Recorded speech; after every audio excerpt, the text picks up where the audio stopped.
Viva में लूँगा, ये पढ़ा के फिर सब एक साथ लूँगा, ठीक है। अभी नेक्स्ट हाइड्रोक्लोरिक एसिड से स्टार्ट करना है, ठीक है। इसके पहले सब कुछ जो हमने पढ़ा था हाइड्रोजन क्लोराइड गैस के बारे में पढ़ा था, ठीक है। हाइड्रोक्लोरिक एसिड क्या है, तो HCl डिजॉल्व्ड इन वाटर है, ओके। तो वो बन जाता है हाइड्रोजन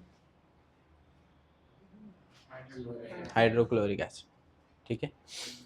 अभी मुझे बताओ प्रिपरेशन ऑफ HCl में क्या रिएक्शन था, याद है?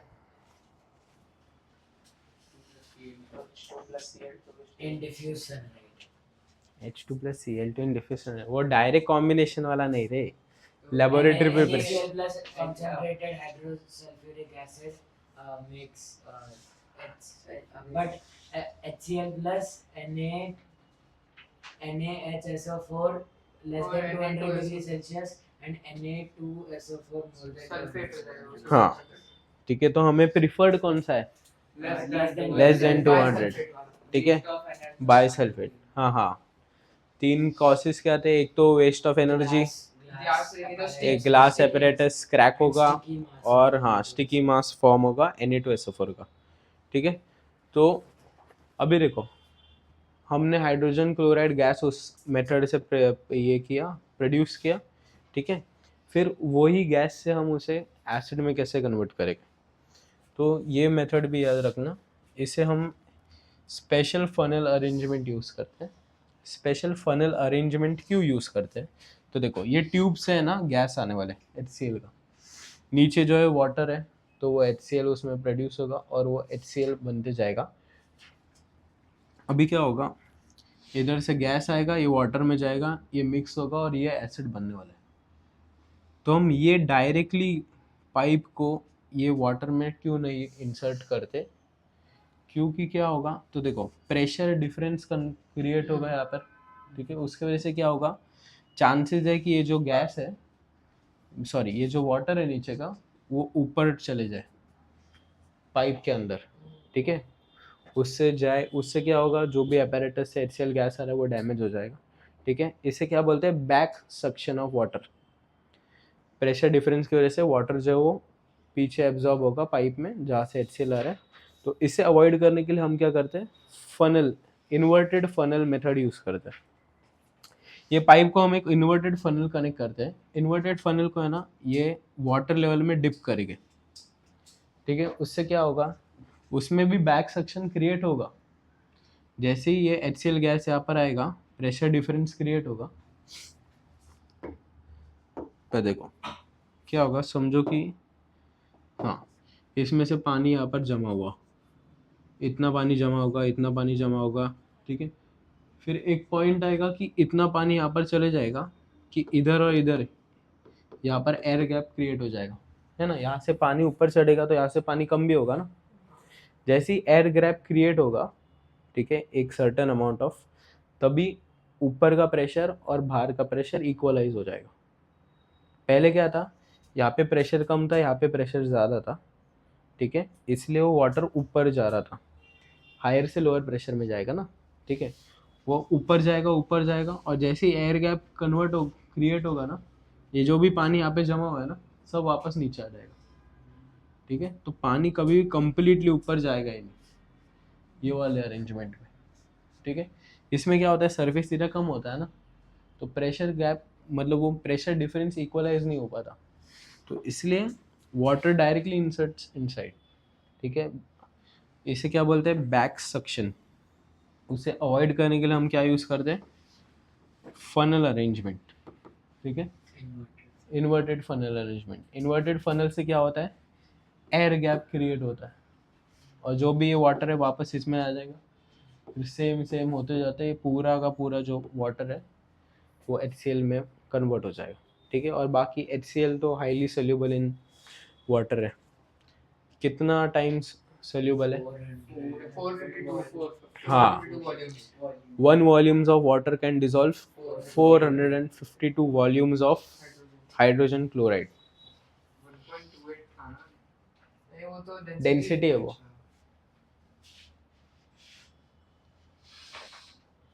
अरे हाँ, इसका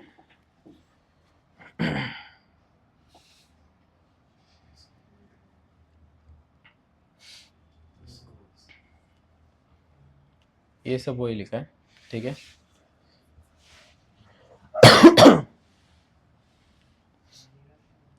देखो, special arrangement prevents or minimizes back suction of water, provides a large surface area for the absorption। जैसे ही surface area बढ़ जाता है, वाटर थोड़ा सा ही एब्जॉर्ब होगा, एयर गैप क्रिएट होगा, जितना भी वाटर एब्जॉर्ब हुआ है वो वापस नीचे कंटेनर में ड्रॉप डाउन हो जाएगा, ठीक है। ये लिखा है, if back suction occurs the water rises up the funnel, funnel में वाटर एंटर होगा, and the level outside the funnel falls, creating an air gap between the rim of the funnel and the surface of the water. फिर उससे क्या हो जाता है, pressure outside and inside equalises and the water which had risen in the funnel falls down again, ठीक है। तो कोई भी वाटर पूरा ऊपर पाइप तक नहीं जाता, तो बैक सक्शन अवॉइड हो जाता है। Hence, hydrochloric acid is not prepared in the laboratory by passing hydrogen chloride gas directly through the water, but prepared using a special funnel arrangement। तो ये इसके ऊपर क्वेश्चन आते हैं, ठीक है। मैंने लास्ट लेक्चर में ही बोला था, जितने भी लेबोरेटरी प्रिपरेशन आएंगे ये चारों के, मतलब ये HCl पे चालू है ना अभी, उसके बाद नाइट्रिक एसिड है, अमोनिया है और शायद सल्फ्यूरिक एसिड है, ये 4 चैप्टर्स है। इस सब में laboratory reagents, sorry laboratory preparation जो है वो इम्पॉर्टेंट है, ओके। नेक्स्ट आते हैं प्रॉपर्टीज ऑफ हाइड्रोक्लोरिक एसिड पर। कलर क्या है हाइड्रोक्लोरिक एसिड का? कलरलेस, ठीक है। प्योर HCl होगा तो कलरलेस होगा, अगर वो डिग्रेड हो गया होगा, इट्स ओपन फ्रॉम, ऐसे ही ओपन पड़ा है लेबोरेटरी में, तो वो थोड़ा पेल येलो हो जाता है इम्प्योरिटीज के एब्जॉर्प्शन की वजह से। Odour and taste, odour slightly pungent odour होता है, टेस्ट जो होता है वो सॉर टेस्ट होगा, जो भी एसिड होते हैं सब सार टेस्ट के ही होते हैं, ठीक है। फिजियोलॉजिकल नेचर मतलब बॉडी में क्या इफेक्ट करेगा, corrosive in nature, causes blisters on the skin, अगर वो ज़्यादा कॉन्सेंट्रेटेड होगा तो स्किन बर्न्स, ब्लिस्टर्स कॉज करेगा, ठीक है। हाँ, कुछ भी गर्म चीज़ गिरती है तो कैसे वो फूल जाता है वो एरिया, तो वैसे उसे ब्लिस्टर्स बोलते हैं। डेंसिटी 1.2 gm/cc, ये ठीक है। बॉइलिंग पॉइंट के ऊपर ध्यान दो। Boiling point, a solution of HCl basically उसमें वाटर है ना, ओके। तो एक ये वाला पॉइंट अच्छे से ध्यान दो। A solution of HCl in water forms a constant boiling mixture with water, boiling point 109.8 degree Celsius. Constant boiling mixture मतलब क्या है,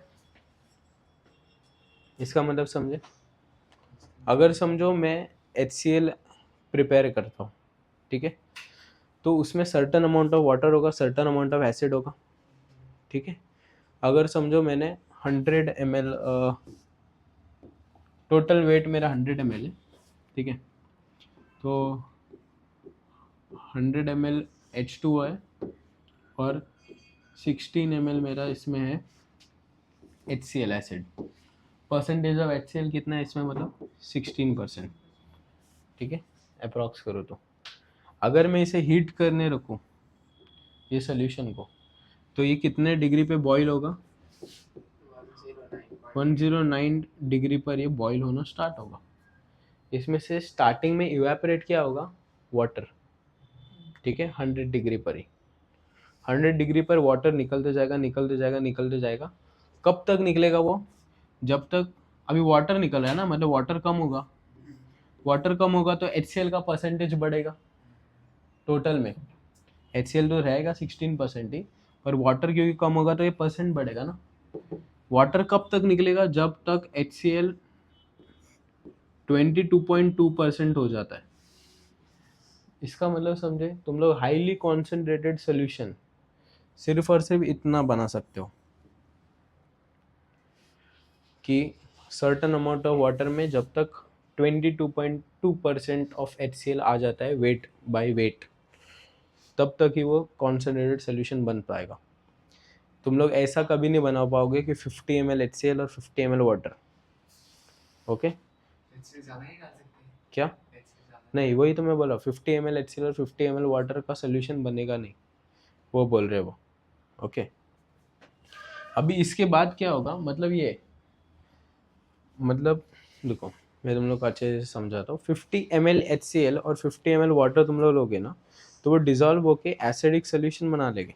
पर समझो मैंने इसे 200 ml लिया, ठीक है।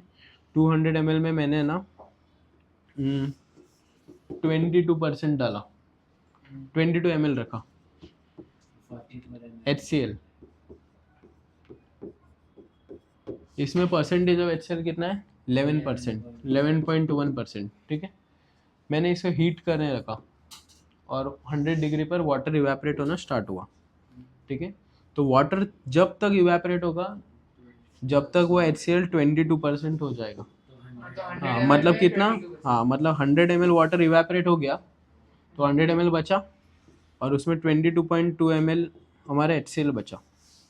इसके बाद अगर मैं कंटिन्यू करूँ हीटिंग को, तो वो टेम्परेचर 100 डिग्री से 109 डिग्री जाएगा और वो टेम्परेचर पर वाटर और HCl दोनों साथ में इवेपोरेट हो गए, समझे।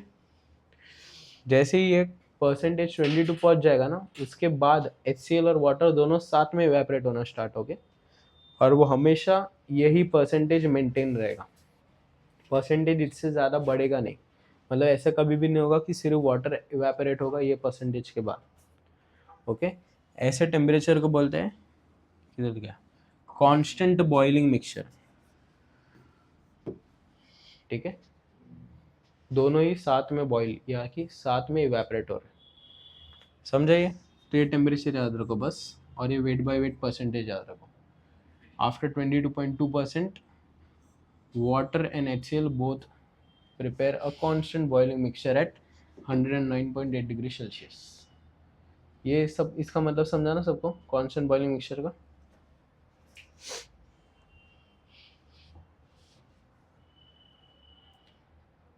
यहाँ पे लिखा है can not be concentrated beyond a certain concentration bye distilling और बॉइलिंग द डाइल्यूट एसिड, ठीक है। केमिकल प्रॉपर्टीज ऑफ HCl, तो वो एक मोनोबेसिक एसिड है। मोनोबेसिक एसिड का मतलब क्या होता है, एसिड का मेन प्रॉपर्टी क्या होता है पता है। एसिड का मेन प्रॉपर्टी होता है to donate a proton. Acid is a substance which has H plus, ये पढ़ा है ना, और base is a substance which has OH minus. तो वो एक मॉलिक्यूल एसिड का कितना मॉलिक्यूल ऑफ H प्लस देता है, that is called its basicity, ठीक है। तो ये मोनो बेसिक एसिड है क्योंकि 1 HCl, एक HCl में कितना H प्लस होगा, एक, hence it is called as monobasic acid, ठीक है। वही बताया यहाँ पे कि वाटर में डालने के बाद ये H3O प्लस बनाता है, ओके, फॉर्मिंग एक H प्लस डोनेट करता है सिर्फ, तो hence it is a mono basic acid.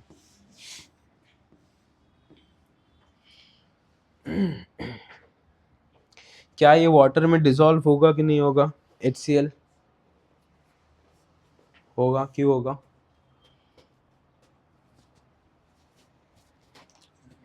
Hydrogen water के साथ फॉर्म हो जाता है। केमिकल बॉन्डिंग में पोलर कोवेलेंट पड़ा है, HCl पोलर कोवेलेंट है कि नहीं है, है कि नहीं है ना। पोलर कोवेलेंट का मतलब क्या है, अनइक्वल ये रहता है, हाइड्रोजन इलेक्ट्रोवालेंस, इलेक्ट्रोनेगेटिविटी। हाँ क्योंकि हाइड्रोजन एक इस तरह का देखो इलेक्ट्रॉन जा रहा है H और Cl, H अपना एक इलेक्ट्रॉन देता है, Cl में जाएगा हाँ, और क्लोज रहेगा, और क्लोरीन अपना एक इलेक्ट्रॉन देता है 7 में से, करेक्ट, और ये बॉन्ड बनता है। अभी क्लोरीन जो है वो साइज में बहुत बड़ा है और उसका इलेक्ट्रोनेगेटिविटी भी स्ट्रॉन्गर है एज कम्पेयर टू H, ठीक है। तो क्लोरीन क्या करता है, अपना ये जो एक इलेक्ट्रॉन जो ये शेयरिंग में दोनों ने एक एक शेयर किया है ना, वो अपने तरफ अटैक करेगा। तो वो क्या करेगा, ये इलेक्ट्रॉन को अपनी तरफ खींच लेगा, ठीक है, समझो 2 जन टिफिन शेयर कर रहे हैं, ठीक है, हाँ एक ये और ये, तो 2 चपाती है, तो ये आधी चपाती खाएगा, ये 1.5 चपाती खा लेगा, ऐसा, हाँ वैसा कुछ, ठीक है। तो यही होता है ये केस में, ये जो भी इसका इलेक्ट्रॉन है ना, सुनो ध्यान दो, ये जो इलेक्ट्रॉन है ना, क्लोरीन है ना अपने तरफ खींच लेता है, तो ये इलेक्ट्रॉन इधर से इधर आ गया, ठीक है, उस वजह से क्या हो गया, क्लोरीन के पास पार्शियल नेगेटिव चार्ज आ जाता है and hydrogen gets a partial positive charge, because 2 charges are created, तो पोल इज क्रिएटेड। पोल मतलब क्या, separation of charge, separation of charge, इसलिए इसे बोलते हैं पोलर कोवैलेंट बॉन्ड, और इस कंपाउंड को बोलते हैं पोलर कोवैलेंट कंपाउंड, समझा। जो भी पोलर सब्सटेंसेस होते हैं वो पोलर सॉल्वेंट्स में सॉल्युबल होते हैं, और जो नॉन पोलर होता है वो नॉन पोलर सॉल्वेंट्स में सॉल्युबल होता है। तो जो भी नॉन पोलर कोवैलेंट कंपाउंड्स होते हैं उनके पास कोई भी चार्ज नहीं होता, वो सब नॉन पोलर सॉल्वेंट्स में सॉल्युबल होते हैं, फॉर एग्जांपल बेंजीन वगैरह वगैरह। Water is a polar solvent, water 2 ion से बने, H प्लस और OH माइनस, ठीक है, तो इस वजह से HCl डिजॉल्व्स इन इट, तो यही रीजन लिखना है बस, ओके।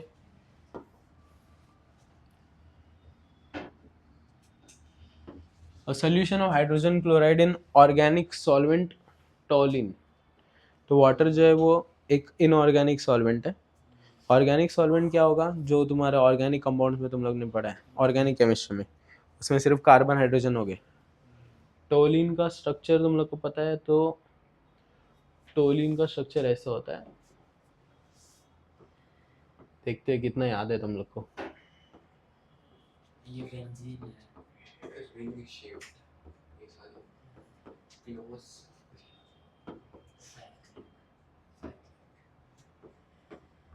ये क्या है, बेंजीन है, C6H6, याद आया, alternate single and double bonds are present in a 6 membered cyclic chain, तो ये बेंजीन है। ये बेंजीन का मैं एक H निकालूंगा, एरोमेटिक है। ठीक है, हाँ ये एरोमेटिक कंपाउंड है, ये एक H निकाल के मैं CH3 डालूंगा, तो ये बन जाता है टोलिन, टोलिन,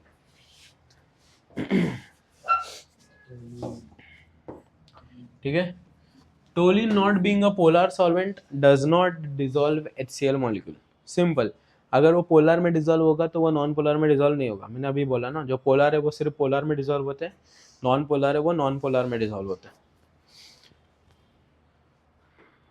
फिर आगे क्या लिखा है, हाँ, the solution of HCl in toluene does not exhibit acidic properties and it's non electrolyte, HCl gas is hence covalent compound which behaves like an ionic compound in aqueous solution, मतलब water में वो ions की तरह separate होता है, इसलिए वो ionic compound है, ठीक है। जो भी पोलर सब्सटेंस होते हैं, जो भी एसिड्स वगैरह हो गए, वो अपनी एसिडिक प्रॉपर्टी कभी शो करेंगे। मैंने क्या बोला, एसिड का मेन प्रॉपर्टी क्या है, to donate H plus proton. वो जब सेपरेट डिसोशिएट होगा, HCl जब H प्लस और Cl माइनस में डिसोशिएट होगा तभी वो एसिडिक प्रॉपर्टी शो करेगा ना, ओके। वो डिसोशिएट किस में होगा, जिसमें वो डिसॉल्व होगा, ओके।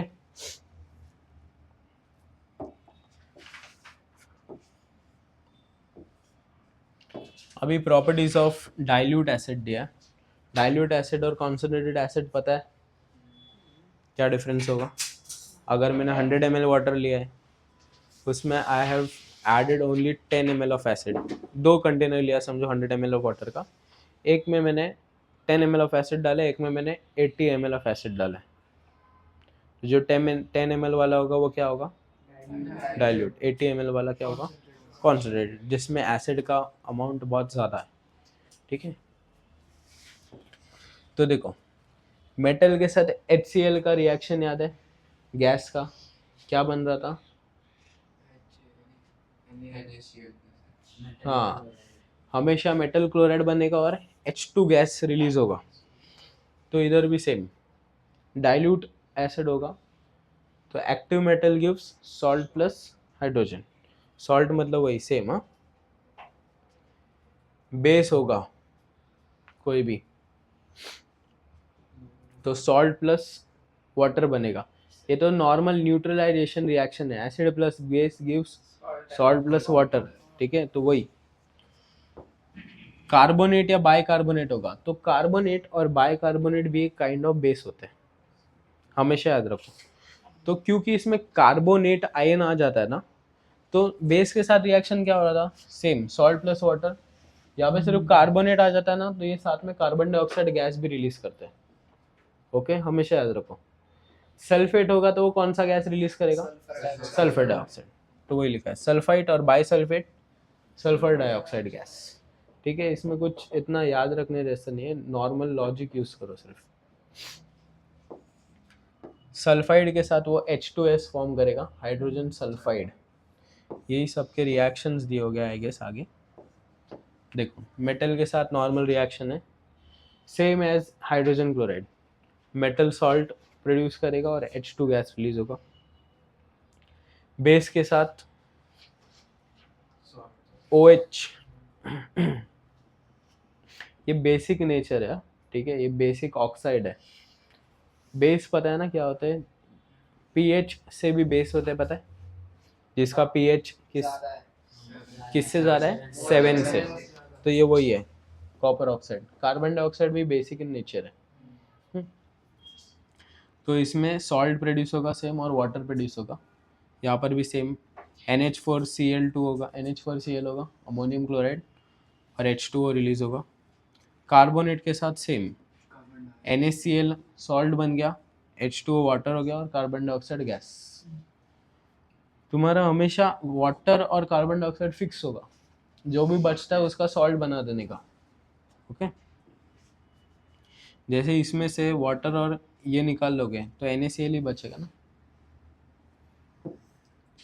मेटेलिक सल्फाइड भी सेम कार्बोनेट के जैसे ही, सिर्फ SO2 गैस रिलीज होगा। ओके, बाइसल्फाइड भी सेम, सल्फर डाइऑक्साइड होगा और सॉल्ट होगा। सल्फाइड मतलब ये मेटल के साथ सिर्फ सल्फर प्रेजेंट है। तो मेटल के साथ अगर सिर्फ सल्फर प्रेजेंट होगा तो रिएक्शन में क्या होगा, सॉल्ट प्रेजेंट होगा और हाइड्रोजन के साथ सल्फाइड होगा। ओके, जो भी HCl का H है वो ये सल्फर के साथ चले जाएगा और बाकी Na और Cl साथ में। यहाँ पर भी सेम हो रहा है, Fe और Cl आ रहा है और ये जो है वो H2S। लेड नाइट्रेट का एक सिल्वर नाइट्रेट और लेड नाइट्रेट का रिएक्शंस दिए, ठीक है। यहाँ पे सिल्वर नाइट्रेट, हाँ सिल्वर नाइट्रेट आ गया। तो देखो, सिल्वर नाइट्रेट प्लस HCl, ये वाला रिएक्शन याद रखो, वाइट पीपीटी प्रोड्यूस करता है। पीपीटी मतलब पता है ना, प्रेसिपिटेट। ओके, जो वाटर में डिसॉल्व नहीं होता तो वो अलग से अपीयर होगा टेस्ट ट्यूब में, और ऊपर नाइट्रिक एसिड होगा, ठीक है। रिएक्शन देखोगे ध्यान से तो नॉर्मल डबल डिकम्पोजिशन रिएक्शन है। डबल डिकम्पोजिशन का नहीं, Ag जो है वो वेरिएबल वैलेंसी शो करता है, पता है ना, Ag+1 और Ag+2 दोनों शो करता है। तो यहाँ पर वो +1 वैलेंसी में है ना। देखो इसे सेपरेट करो तो नाइट्रेट का चार्ज क्या होता है हमेशा, NO3-1, ठीक है।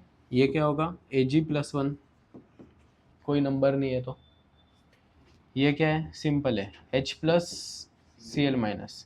अभी इसका प्लस इसके माइनस के साथ ऐड करो, HNO3 बन गया।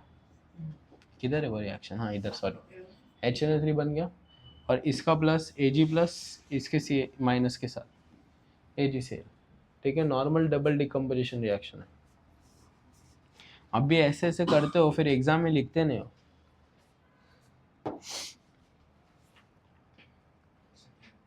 लेड नाइट्रेट के साथ भी सेम रिएक्शन है, डबल डिकम्पोजिशन वाला।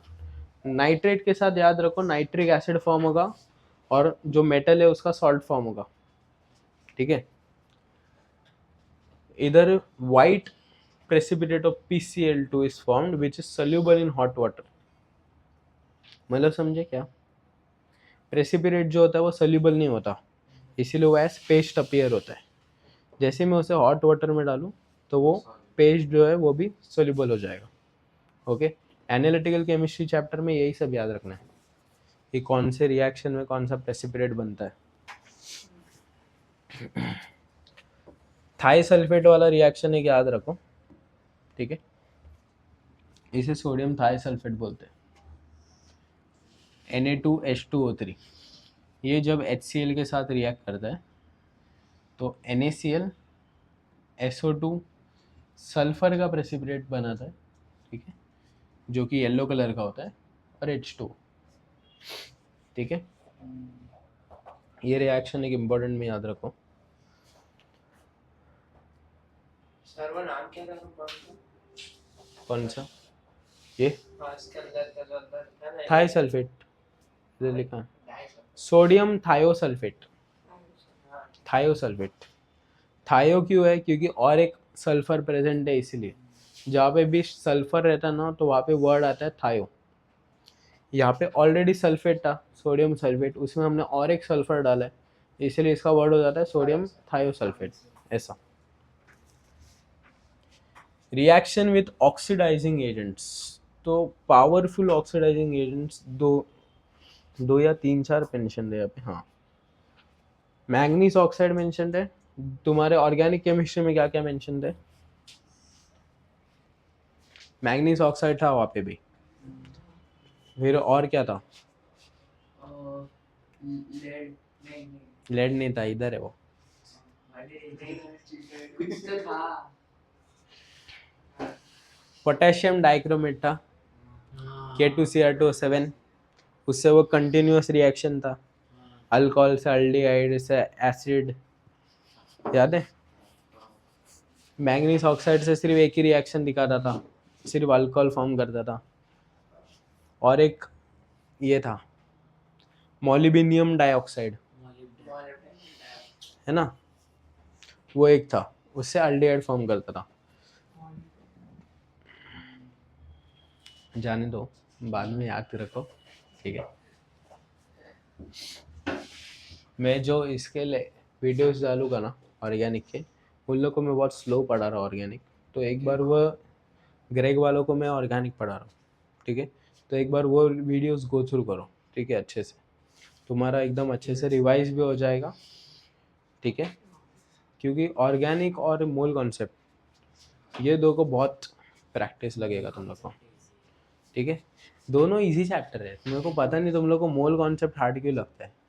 हर एक में सिर्फ तुम लोग को सेम मेथड से हर एक सम सॉल्व करना है, उसमें सिर्फ कैलकुलेशन हार्ड है, मैं मानता हूँ, वो स्टार्टिंग का वो रेशियो निकालना हार्ड है उसमें, ठीक है। मतलब उसके कोई कोई के कैलकुलेशन थोड़े लंबे है, ठीक है, बाकी कुछ नहीं, बाकी सेम ही सॉल्व करना है हर एक सम तुम लोग को, प्रोसीड सेम करना है, फॉर्मूला सेम अप्लाई करना है, तो उसमें क्या डिफिकल्ट लगता है पता नहीं। कोई याद नहीं है मुझे कौन सा सर का लेक्चर है इसका नहीं, मैंगनीज डाइऑक्साइड, लेड ऑक्साइड, ये ठीक है, जाने दो, डायरेक्ट रिएक्शन दिखता है। Oxidise concentrated HCl liberates Cl2 gas, इतना याद रखो, ठीक है। जैसे HCl को ऑक्सीडाइज करते हैं वो कौन सा गैस लिबरेट करेगा? नॉर्मल Cl2 गैस, ठीक है। यही रिएक्शन से हम क्लोरीन गैस प्रोड्यूस करते हैं, okay. This reaction forms the basis of preparation of chlorine gas. Chlorine gas कौन से कलर का होता है? कलरलेस नहीं होता, येलो भी नहीं, ग्रीन कलर का होता है, ग्रीन।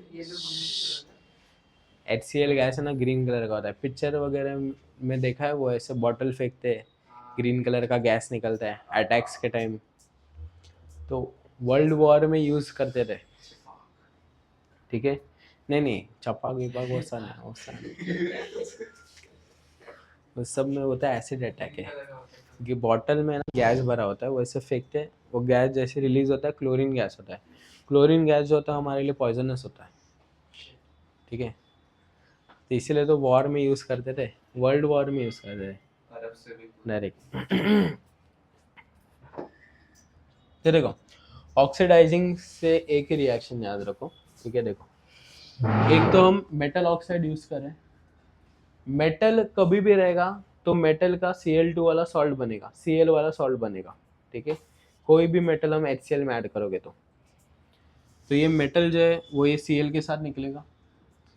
अभी ऑक्सीडेशन होगा तो O और H इनसे वाटर बनेगा। और बेसिक स्टेटमेंट तो पहले ही पढ़ा था कि HCl को जब भी ऑक्सीडाइज करोगे तो गैस कौन सा रिलीज होगा, Cl2। तो हर एक रिएक्शन में Cl2 तुम लोग को दिखेगा ही, ठीक है। तो ऐसे ही रिएक्शन को याद रखो, इजी जाएगा तुम लोग के लिए क्योंकि इसमें रिएक्शन बहुत सारे याद करने के लिए। इसमें क्वेश्चन कैसे आएगा तो तुम लोग को रिएक्टेंट दिए जाएंगे, प्रोडक्ट पूछेंगे, ठीक है। या फिर इतना पार्ट दिया जाएगा और ये पूछेंगे कौन सा ऑक्सीडाइजिंग एजेंट याद है ऐड हुआ है वो, ठीक है। KMnO4 के साथ याद रखो, KMnO4 में कितने मेटल्स है, दो, पोटेशियम और मैंगनीज। तो पोटेशियम क्लोराइड फॉर्म होगा, मैंगनीज क्लोराइड भी फॉर्म होगा और फिर नॉर्मल सेम H2 और Cl2 गैस रिलीज होगा।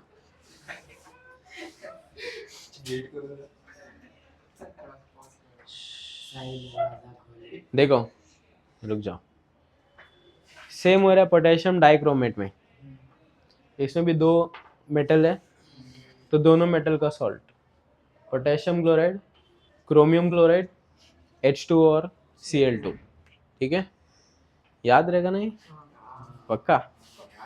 जब भी मेटल रहेगा और वो HCl के साथ रिएक्ट करेगा तो हमेशा याद रखना मेटल जो है वो Cl के साथ जाएगा, ठीक है, वो मेटल का सॉल्ट बन जाएगा।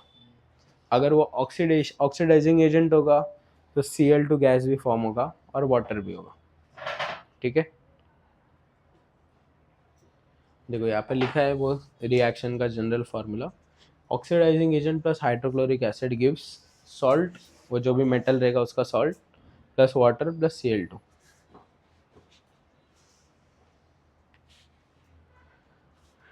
ये रिएक्शन इसे एकदम इम्पोर्टेंट मार्क करना जब लिखोगे तब, एक्वारेजिया। अभी मुझे बताओ, हाँ सही में भयानक है, ठीक है। अभी नोबल मेटल्स कौन से हैं? Noble metals gold, platinum. तो गोल्ड प्लैटिनम क्या वाटर में डिसॉल्व होते हैं? नहीं, ठीक है। मैं उसे हीट करूँगा तो भी वाटर में डिसॉल्व नहीं होंगे। तो गोल्ड और प्लैटिनम जैसे मेटल्स और भी बहुत सारे सब्सटेंसेस है, ठीक है। जैसे हम ओर्स निकालते हैं, ग्राउंड से ओर निकालते हैं, तो उससे भी पहले हमें क्रश करके डिसॉल्व करना पड़ेगा ना किस में, तो तभी जाकर वो सब्सटेंसेस सेपरेट हो गए, है ना, उसके अंदर के। ओर्स का मतलब सबको पता है क्या है? हाँ, मैं माइनिंग करके स्टोन्स निकालता हूँ, उसके अंदर कुछ तो मेटल प्रेजेंट होते हैं, मुझे वो चाहिए होता है, बाकी कुछ नहीं चाहिए होता है, ठीक है। तो वो स्टोन को ओर बोलते हैं, मेटलर्जी में तुम लोग पढ़ोगे इसका पूरा प्रोसेस। तो ये सब डिसॉल्व करने के लिए एक मिक्सचर बना है, ऐसा मिक्सचर जिसमें एवरीथिंग डिसॉल्व्स, वो इतना स्ट्रांग होता है, ठीक है। हम लोग डालेंगे वो नीचे ही रह जाएगा जो भी डाला है, ठीक है, सब कुछ डिसॉल्व हो जाता है। वो मिक्सचर को बोलते हैं एक्वारेजिया, ठीक है। It is a mixture of concentrated nitric acid plus concentrated, किसके बारे में पढ़ रहे, HCl, तो हाइड्रोक्लोरिक एसिड। यही सेम पार्ट नाइट्रिक एसिड में भी रिपीट होगा, इसीलिए बोल रहा हूँ क्योंकि इसमें नाइट्रिक एसिड भी है ना। तो ये यूजेस ऑफ नाइट्रिक एसिड में आएगा, प्रॉपर्टीज़ ऑफ नाइट्रिक एसिड में आएगा, दोनों में आएगा। इस चैप्टर में भी 2 बार रिपीट हो रहा है, एक प्रॉपर्टीज़ ऑफ HCl में, फिर बाद में यूजेस में फिर से। यूजेस क्या क्या है मैंने बताया ना अभी, ओर डिसॉल्व करने के लिए, गोल्ड डिसॉल्व करने के लिए, ठीक है। किसका मिक्सचर है मैंने बोला? कॉन्सनट्रेटेड नाइट्रिक एसिड और हाइड्रोक्लोरिक एसिड, इनका एक फिक्स्ड रेशियो है, इन द रेशियो 1:3। इसमें 1 क्या होगा? नाइट्रिक एसिड, क्योंकि नाइट्रिक एसिड जो है वो सबसे स्ट्रॉन्गेस्ट एसिड है, तो वो 1 पार्ट और 3 पार्ट्स उसका HCl। मतलब अगर मैं 100 ml बना रहा हूँ तो 25 ml मेरा रहेगा नाइट्रिक एसिड, 75 ml रहेगा HCl। साई वेलम क्या है? इधर उधर ही देख रहा है तो आवाज जाता है इसमें।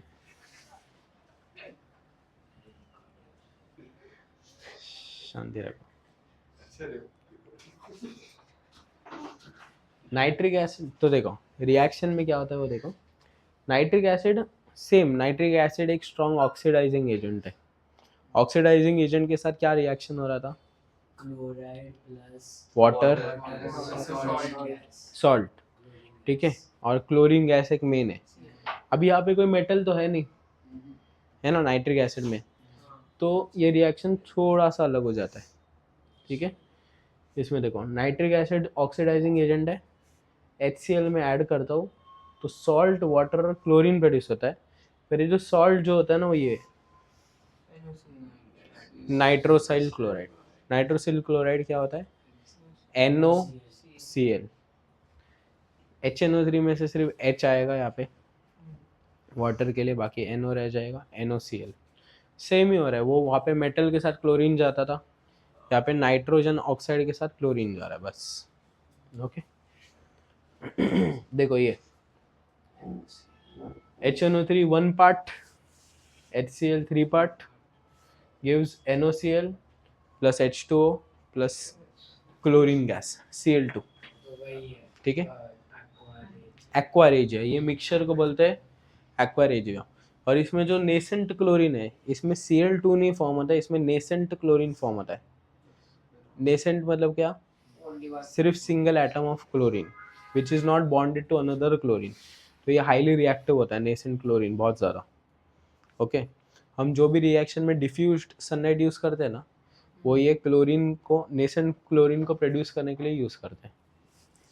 Cl2 का जो भी बॉन्ड रहता है ना, वो सनलाइट से ब्रेक हो जाता है, डिफ्यूज सनलाइट से, तो दो नेसेंट क्लोरीन प्रोड्यूस होते हैं जो अटैक करते हैं जाके। ये जो नेसेंट क्लोरीन रहता है ना, वही वो गोल्ड और सिल्वर के साथ रिएक्ट करता है या प्लैटिनम के साथ, और फर्दर रिएक्शन अपना देता है। यहाँ पे दिया है nascent chlorine reacts with noble metals forming the corresponding soluble chlorides. फिर वो वाटर में क्या हो जाते हैं? सल्यूबल हो जाता है, ठीक है। इसीलिए गोल्ड और प्लैटिनम फिर बाद में वाटर में डिसॉल्व होता है। ये रिएक्शन देखो, gold plus nascent chlorine gives same वो AuCl3, ठीक है, और ये प्लैटिनम के साथ दिया है। कुछ हार्ड नहीं है रिएक्शन ये वाला, तो सिर्फ गोल्ड और क्लोरीन को कंबाइन करना है, AuCl3। तुम लोग को बस इसमें बैलेंस ही याद रहना चाहिए, गोल्ड का +3 होता है, प्लैटिनम का इसमें +4 है, हाँ इसमें +2 और +4 है, इसमें +4 का दिया है। Okay hence aqua regia dissolve noble metals, example gold and platinum, which are insoluble in all other acids। ये पॉइंट याद रखो, गोल्ड और प्लैटिनम कोई भी दूसरे एसिड में सोल्यूबल नहीं होते। क्या? aqua regia is there in syllabus। क्या वो यूजेस का पार्ट होगा आई गेस। देखो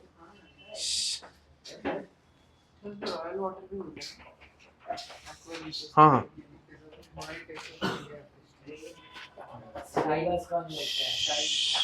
बस बस बस आवाज कम करो, निकालो टेक्स्ट नोटबुक निकालो अपना। देखो ये टेस्ट ऑलरेडी हम कर चुके हैं लास्ट लेक्चर में। हाँ, कभी भी मुझे चेक करना होगा कि वो एसिड जो है वो HCl ही है, तो मैं क्या करूँगा, अमोनियम क्लोराइड को ड्रॉपर में डुबा के उसको रखूँगा। तो जैसे ही नहीं वो जो फ्यूम्स आ रही थी उसमें से वो एकदम डेंस हो जाएगी, डेंस वाइट फ्यूम्स होगी। वो डेंस वाइट फ्यूम्स किसकी होगी? अमोनियम क्लोराइड की, NH4Cl का। ओके मैंने दिखाया भी था ना, दिखा होगा फिर से, इधर ही किधर तो है वो, वाइट फ्यूम्स सर याद है मुझे। याद है ना, वाइट फ्यूम्स जान दो अभी इतना ऊपर आ गया दिखा देता हूँ, ये वाला ही। पहले ऐसे फ्यूम्स आती है नॉर्मल, वो एकदम डेंस हो जाती है। अमोनियम क्लोराइड और अमोनियम हाइड्रोक्साइड। हाँ अमोनियम हाइड्रोक्साइड को मैं डुबा रहा हूँ इधर। क्या है ये जो ड्रॉपर है ना, इसमें अमोनियम हाइड्रोक्साइड लगा है। जैसे ही मैं लेके जाता हूँ और वो HCl के टेस्ट ट्यूब के ऊपर रखता हूँ, तो इसमें से HCl का फ्यूम आ रहा होता है ना, वो HCl जो है वो अमोनियम हाइड्रोक्साइड के साथ रिएक्ट करता है और NH4Cl फॉर्म करता है, अमोनियम क्लोराइड, उसका ये वाइट डेंस फ्यूम्स होता है ऐसा।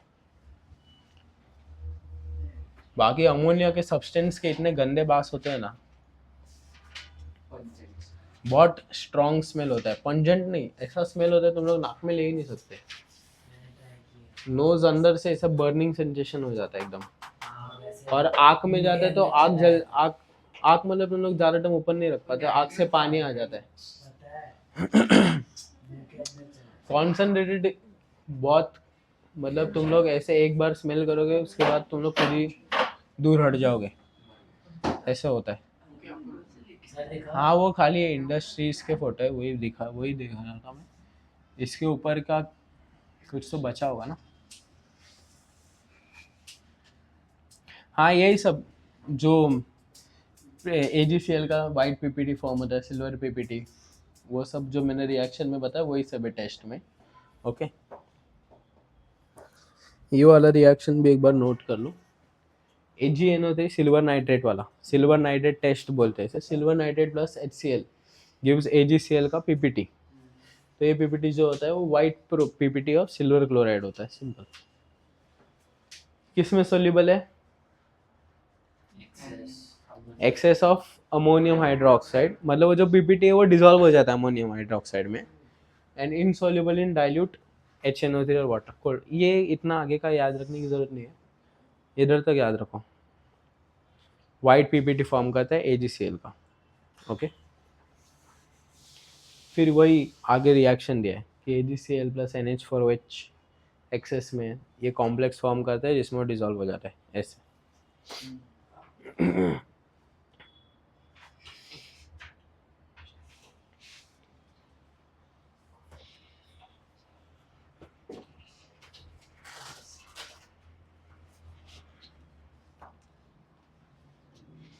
ओके ये टेस्ट ऐसे यूज़ होता है। तो देखो अगर मेरे पास AgNO3 है, उसे मैं ऐड करूँ HNO3 में, तो वो डिस्टिंग्विश करता है HCl से और HNO3 से। मतलब अगर समझो मुझे पता नहीं कि मेरे पास एसिड कौन सा है, नाइट्रिक एसिड है या हाइड्रोक्लोरिक एसिड है, तो उसमें मैं सिल्वर नाइट्रेट डालूंगा। अगर वाइट PPT फॉर्म हो रहा है मतलब कौन सा एसिड है? HCl। अगर वाइट PPT फॉर्म नहीं हो रहा है मतलब वो कौन सा है? HNO3, क्योंकि उसमें नाइट्रेट आयन्स ही है, वो ऑलरेडी सिल्वर नाइट्रेट है, कुछ फॉर्म ही नहीं करेगा। Action of heat on mixture of manganese dioxide MnO2। MnO2 क्या है? Oxidising agent. तो पता है ना क्या रिएक्शन होगा? Salt, water, chlorine gas, greenish yellow gas निकलता है जो कि क्लोरीन का होता है। ओके सेम वही रिएक्शन दिया है, यूजेस दिया है, it is use in manufacture of drug, dice, paints. Drugs मतलब मेडिसिन होते हैं, उसे अगर विदाउट कंसल्टेशन लेते हैं और ज़्यादा लेते हैं तो वो ड्रग एडिक्शन हो जाता है, बाकी ड्रग्स ही मेडिसिन होते हैं। ठीक है डाइस क्या होता है? हाँ जो भी कलर ऐड होता है तुम्हारे हेयर पे, कपड़ों पे, वो सब डाइस होते हैं। पेंट्स जो वॉल्स पे आता है वो पेंट्स। ठीक है सिल्वर क्लोराइड जो होता है मतलब HCl जिससे सिल्वर क्लोराइड बनता है, वो फोटोग्राफिक फिल्म्स में यूज़ होता है। ओके फिर ग्लूकोज को स्टार्च से ग्लूकोज बनाने में यूज़ होता है HCl। ओके टैनिंग इंडस्ट्री और सोल्डरिंग वर्क्स में यूज़ होता है। टैनिंग मतलब ये लेदर इंडस्ट्रीज, और ये सोल्डरिंग जो मेटल को, हाइड्रोजन सोल्डरिंग। हाँ करेक्ट। फिर general uses extraction of glue from bones, glue और hydrochloric acid dissolves the calcium phosphate present in the bones. ये जो हाइड्रोक्लोरिक एसिड रहता है, जो बोन्स के अंदर कैल्शियम फॉस्फेट रहता है, उसे डिसॉल्व करता है। उस प्रोसेस, ये वो प्रोसेस करता है, इसीलिए वो उसके एक्सट्रैक्शन में यूज होता है। ठीक है, glue bone से बनता है। नहीं, बोन से भी बनता है, ऐसा है। बोन से बहुत कुछ बनता है, पता है, पॉटरी भी बनती है, हाँ, टूथपेस्ट भी बनता है, करेक्ट, कुछ भी हाँ हाँ बनता है।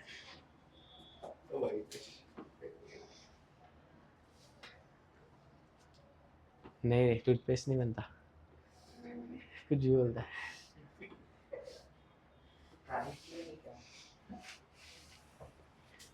देखो यहाँ पर भी फिर से है, प्रिपरेशन ऑफ एक्वारेजिया, ठीक है, तो वो सेम ही है। 1 पार्ट ऑफ किसका है, Three parts of HCl. और सॉल्ट कौन सा फॉर्म होता है, सॉल्ट कौन सा फॉर्म होगा, NaCl, उसका नाम क्या है, नाइट्रोसिल क्लोराइड, नाइट्रोसिल क्लोराइड। ठीक है, तो तुम्हारा HCl कंप्लीट हुआ। ओके, लिखोगे, अभी लिखोगे।